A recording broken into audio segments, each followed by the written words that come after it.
ፖሊስነት ግን እንዴት ነው እባክህ? በጣም ከባድ ነው። እንዳሰብኩት ቀላል አይደለም። የኛ ቤት ጉድ እኮ እንኳን ለእንዳንተ አይነቱ ይቅርና እውነተኛ ልምድ ያለው ፖሊስ ቢመጣ እንኳን በጣም ከባድ ነው። በጣም የሚገርም ነው። አንተ እንዴት ነው እነዚህን ሰዎች የቻልካቸው? ግን ምን ምርጫ አለኝ ብለህ ነው? አንድ ቀን ከእንቅልፌ ሲነቃ በእነዚህ ሰዎች ተጠምጃለሁ። አይዞህ ወንድሜ፣ አሁን እኔ ደርሼልሃለሁ። ግን እኮ የእውነት ፖሊስ ነው የምመስለው ጓደኛዬ። አንተና ከስንት ጊዜ በኋላ ደውለህ እፈልግሃለሁ ብለህ ማድረግ ሰጠኝ። አመሰግናለሁ። ድሮም ትወና ጎበዝ ነበርክ። ለዛ ነው ከዛ አሳልፈን ለፖሊስ መስጠት። ከጎን ነኝ፣ የበላይ አዛዥ እስከ መጨረሻው። በጣም አመሰግናለሁ። ቺርስ። እኔ እየገባኝ አይደለም። ለምንድን ነው ሁሉም ነገር ካላካበርኩ እያልክ ያለው? ዝጊ ባለጌ፣ ደግመሽ እዚህ አይነት ቀልድ ከእኔ ጋር እንዳትቀልጅ። ነገርካቸው ለነሱ? እርግጠኛ ነኝ ምንም ነገር አላልካቸውም አይደል? ላልነግራቸው ተመልሼ የምመጣ ይመስልሻል? የመጨረሻ ማስጠንቀቂያ ነው። ሮቤልና ሚራ ተያዙ። እንግዲህ ሮቤልና ሚራ በሐሰት ማለትም ከዚህም በፊት እንደተመለከትነው ማለት ነው በጣም በሚገርም ሁኔታ እኔ ይህንን ፖሊስ በእርግጥ ፖሊስ አይደለም ግን እንደ ፖሊስ ተውኖ ሁለቱን አውጣጥቷቸዋል ማለት ነው። እሱን ሳላደንቅ አላልፍም።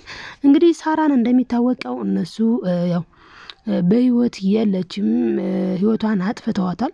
ስለዚህም አሁን ላይ ሮቤል ማምጣት ብችል የሆነ ቦታ አስቀምጫት ቢሆን ኖሮ ማምጣት ብችልና ባመጣት ደስ ይለኝ ነበረ ብሎ እየተርበደበደ ይገኛል ማለት ነው።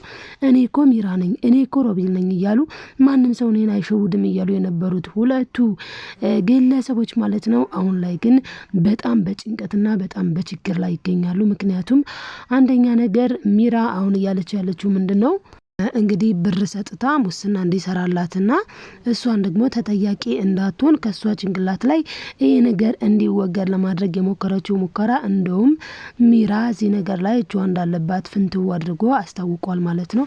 በተለይ ደግሞ አድናንም ቢሆን በቃ ይህንን ነገር ማለትሽ እኮ ማለትም ይህንን ብር ለሱ መስጠትሽ እኔ ነኝ ጥፋተኛዋ፣ እኔ ነው የኔ ነው ችግሩ፣ ነገር ግን በቃ አትጠይቀኝ አይነት ነገር ነው። ስለዚህ ይህን ብር ለምን እንደሰጠሽው አሁን ላይ ግልጽ ነው በማለት እንግዲህ ያው ገንዘቡን ለአድናን መልሷን ያ ፖሊሱ ማለት ነው። በእርግጥ መርማሪው ነገር ግን ትክክለኛ ፖሊስ አይደለም፣ ግን በእውነት በጣም ጥሩ ስራ ነው የሰራው ማለት ነው። እናም እንግዲህ አድናን ጓደኛውን አምጥቶ በዚህ መልክ በሲስተም መርማሪ ብሎ አውርቶ ከዛ ደግሞ እንድትሰማውም በነገራችን ላይ ያኔ መርማሪ እያለ እያወራ እያለ በባለፈው ማለት ነው ሚራ እየሰማችው ነበረ እና ምን አይነት መርማሪ ነው ሊመጣብን ያለው እያለች በጭንቀትና በጣም በውጥረት ላይ ነበረች ማለት ነው። እና አሁን ላይ የተጨነቀችበት ነገር ሆኗልኝ። በሌላ በኩል እንግዲህ አድናንና እንዲሁም ደግሞ ሉሃና ፍቅራቸውን ዓለም 9/10ኛው ቃጤ እያሉ ይገኛሉ ማለት ነው። በዚህ መልኩ እንግዲህ ሁለቱ እውነት ለመናገር በንጹህ ልብ ነው ፍቅራቸውን እየተገላለጹ ያለው ማለት ነው። ስለዚህ ሉሃና ደግሞ አሁን ላይ በተለይ በቃ ተስፋዋ አብቧል። ምክንያቱም መርማሪ አምጥቻለሁ ብሏታል። መርማሪ መጥቷል።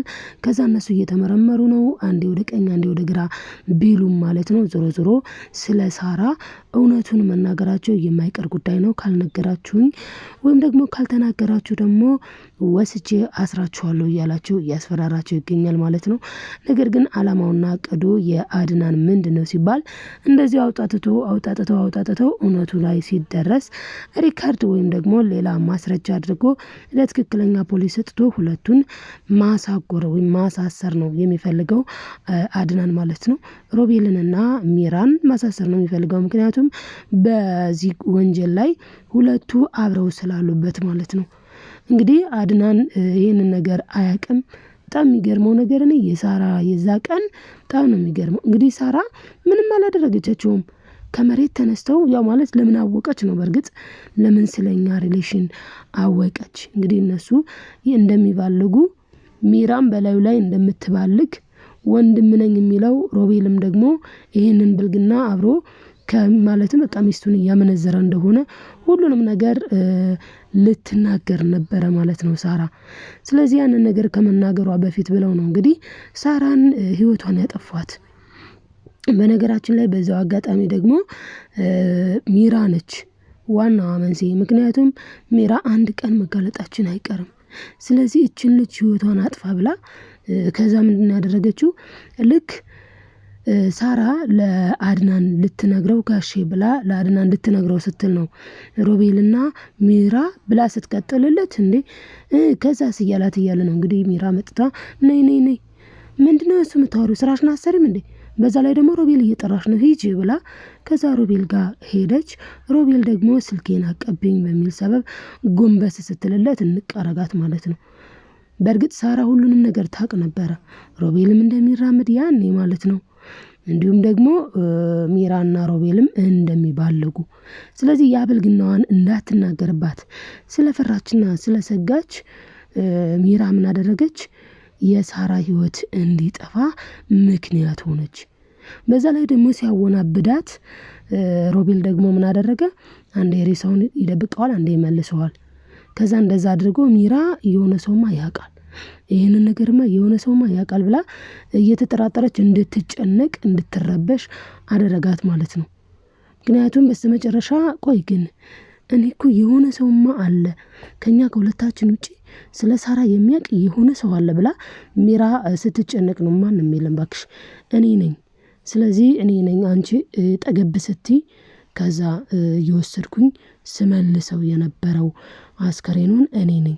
ቆይ አንቺ ያምሻል እንዴ እንዴት ነው ሌላ ሶስተኛ ወገን ከኔና ካንቺ ውጪ ይሄንን ጉዳይ የሚያውቅ ቢኖር እንደገና ደግሞ ሬሳውም ሄዶ ሲመጣ እንዴት ነው ቺዬ ዝም ብዬ መቀመጥ የነበረው ያምሻል እንዴ እና በትክክል በእርግጠኝነት እኔ ህይወቷን አጥፍቻታለሁ ብሏል ማለት ነው። እንግዲህ መርማሪውም መጥቷልኝ እነዚህ ሁለቱ ወንጀለኞች የሰው ህይወት ነው ያጠፉት የሰው ህይወት አንደኛ ነገር ልጁን ሲቀልዱበት ሲጫወቱበት በጣም ሲያላግጡበት በዛ ላይ ደግሞ ጭራሽ በላዩ ላይ ምንድነው ያደረገችው ከወንድሙ መሄዷ አልበቃ ብሎት ጭራሹን ደግሞ ቤቱን በላዩ ላይ ነው የሸጠችው ማለት ነው። እንግዲህ አንዳንድ ጊዜ በፍቅር ስንኖር በትዳር ስንኖር እንተማመናለን እምነት ከምንም በላይ ትልቁ ነገር ነው አይደል እንዴ እናም እንግዲህ ሚራ ደግሞ እንግዲህ አድናን አምኗት ነው ቤቱን በስሟ አድርጎላት የነበረው አጅሪቷ ግን ቤቱን በስሟ ከተደረገላት ቤቱን ከያዘች በኋላ ጭራሹን ሰውየውን ቁጭ አድርገው ማለትም ሮቤል አድናንን ቁጭ አድርጋ ቤቱን በላዩ ላይ 4 ሚሊዮን ብር ነው የሸጠችው። ለዛ ብር ደግሞ እንግዲህ ሮቤልና እሷ አንድ ላይ ሆነው ብሩን ይዘው ሊጠፉ ምናምን ነገር ነው እንግዲህ በአድናን ላይ ይህንን ሁላ ሴራ ሲያሲሩበት ፈጣሪ ሲረዳው አድናን ደግሞ የሚራን ስልክ በያዘበት ወቅት ነው እንግዲህ የቤቱ ባለቤት ማለትም ቤቱን የገዛው ብር ካሽ ከፍለዋልኝ ያ ሰውዬ ነው እንግዲህ ደውሎ ሮቤል ነው አይደለ የሚራ ባለቤት አስቡት እንግዲህ ባለቤቴ ነው ብላ ሮቤልን አስፈርማለች ጭራሽ ይባስ ብላ ማለት ነው። እናም እንግዲህ በዛ ወቅት ነው ቤቱ እንደተሸጠ ጭራሹንም እንዲወጡ ደግሞ ቀን ቀጠሮ እንደተሰጣቸው ያወቀው አድናን ማለት ነው። እናም ለምኗታል ሚራ ቤቴን መልሽልኝ ለዚህ ቤት እኔ ምን ያክል ዋጋ እንደከፈልኩኝ ምን ያክል እንደደከምኩኝ ታውቂያለሽ ስለዚህ እባክሽን ቤቴን በፍቅር መልሽልኝ እኔ ሰው ነሽ ብዬ በአንቺ ስም ባዞረው አንቺ ደግሞ ሸጠሽው ቁጭ አልሽ ስለዚህ ቤቴን መልሽልኝ ሲላት ምንድነው ያለችው ሉሃናን ካልተዋት መልስለትም ኢቭን ሉሃናን ራሱ ቢተው እንኳን አሁን ላይ የምትመልስለት አይደለችም ምክንያቱም ከሮቤል ጋር እንደገና እየተማከሩ ይገኛሉ ማለት ነው።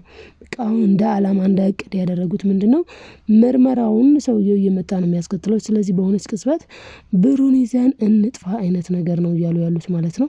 እንግዲህ ሁለቱ እንግዲህ ብሩን ይዘው ከጠፉ ወንጀለኛው ላይ ያዝ ይችላል ማለት ነው። ማለትም ያው እነሱ ስለሆኑ ማለት ነው ሳራን ህይወቷን ያጠፏት ስለዚህ ምን ሊሆን ይችላል ስንል በጣም በሚገርም ሁኔታ ሮቤል እና ሚራ ከቤት ሁላ እንዳይወጡ ነው አሁን ላይ አድናን በእርግጠኝነት እንደዛ ነው ሊያደርግ የሚችለው ማለት ነው። እናም እንግዲህ ሉሃና ደግሞ ያው ተናግራለች ቀድሞውንም እውነቷን ተናግራለች እህቴን ማግኘት አለብኝ ብላለች ከመጣች ጀምሮ ከአድናን ፍቅር በእጥፍ እንደውም የእህቷ ፍለጋ እኔ እኮ የመጣሁት ሲጀመር እህቴን ፈልጌ ነው ስለዚህ በጣም የሚገርመው እህቷ ገና እኮ ተገኘች አይደለም ገና መርማሪ መጣ ስለዚህ እነዚህ ሁለቱ ውጪ ከሁለቱ ውጪ ሌላ ሰው ማንም ስለ ሳራ ሊያውቅ እንደማይችል ታውቃለች። በቃ እነሱ ጋር እንደሆነ የሳራ ሁኔታ የሳራ ነገር እንዳለ እነዚህ ሁለቱ ሰዎች ላይ እነዚህ ሁለቱ ግለሰቦች ላይ ማለትም ሚራና ሮቤል ላይ እንደሆነ ልቧ ያውቃል ማለት ነው የሉሃና። ምክንያቱም አሁን እንኳን መርማሪው ምን አግኝቷል? ሻርፓን አግኝቷል። ማን ክላስ? የሮቤል ክፍል ማለት ነው። ስለዚህ ከሮቤልና ከሚራ ጭንቅላት አይወርድም ማለት ነው። መርማሪውም ቢሆን እቀጥላለሁ ብሏል። በእርግጥ ትወናው በጣም ነው ደስ የሚለው፣ ጎበዝ ነው፣ የምር ፖሊስ ነው የሚመስለውም። እናም እንግዲህ እሱ አሁን ላይ አውጣጥቶ በአድናን እቅድ መሰረት በደንብ ካውጣጣቸውና ይህ ሰውዬው በደንብ ካውጣጣቸውና መረጃና ማስረጃ በስርዓት ከያዘ በኋላ ወደ እስር ቤት ነው ሊወስዳቸው የሚችለው ማለት ነው። አዎ የሰውን ህይወት አጥፍተው እኔ ሁላ ልባቸው እንደዛ ችሎ ወደ እንድኑ መቀመጡ በጣም ነው የሚገርመው፣ በጣም ነው የሚያሳዝነው ማለት ነው። እና እንግዲህ አሁን ላይ ማለትም አድናን በጣም ልብ አግብቷልኝ። ማድረግ ያለበትን ነገር እንደውም ከዚህ በፊት ቀድሞ ማድረግ ያለበትን ነገር ነው አሁን ላይ እያደረገ ያለው። አይደለም ይቀርና ቤቱ ስትሰራ የነበረች ልጅ እኮ ናትኝ። እንኳንስ እሷን ለፍቅር ብዙ መስዋዕትነት ይከፈል የለም እንዴ።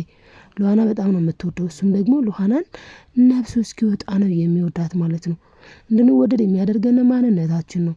አሁን ላይ ሚራ እኔ እኮ ቆንጆ ነኝ፣ ቆይ እኔ ከኔ ምን ጎሎ ነው እስኪ ምናምን እያለች ነው። ነገር ግን እሱ ሊያያት ሁላ አይፈልግም። ምክንያቱም የልብ ንጽህና ያስፈልጋል። በቃ ልባችን ለዛ ሰው ፍላጎት፣ ለዛ ሰው ደግሞ እንዴት ነው ፕሮቴክት የምናደርግ መሆን አለብን በፍቅር ሲኖር እንጂ የራሳችን ጥቅም ብቻ የምናካሄድ መሆን የለብንም። እሷ ደግሞ ከዚህ በፊት የስርቆት ይመቸኛል ምን ትስ ይለኛል እያለች ከወንድሙ ጋር ነው ስትባለግ የነበረው ማለት ነው። እውነት ለመናገር ከዚህ አድናኝ ነው የሚባለው በጣም ከባድ ነውርም ነው። እና እንግዲህ አድናን አሁን ላይ ልብ አግብቷልኝ። በጣም ነው ደስ የሚለው። ነገሮችን እያመዛዘነ ነው። ማነው ልክ ያልሆነ እያለ እያመዛዘነ ይገኛል ማለት ነው። በዚህ መሀል እንግዲህ እውነት ትወጣለች እና እንግዲህ እውነት መነምናለች እንጂ አትበጠስም። የሳራ እውነት መውጣት አለበት። እስኪ የሳራ እውነት መውጣት አለበት። ሁለቱ ላይክ መቅረብ አለባቸው የምትሉ ላይክ ማድረጋችሁን አትርሱ። ሰብስክራይብ ያደረጋችሁ ቤተሰብ ያልሆናችሁ ቤተሰብ ሆኖ ሀሳብ አስተያየታችሁን ኮሜንት ላይ አስቀምጡልኝ። ወዳችኋለሁ። ባይ ባይ ተወዳጆች።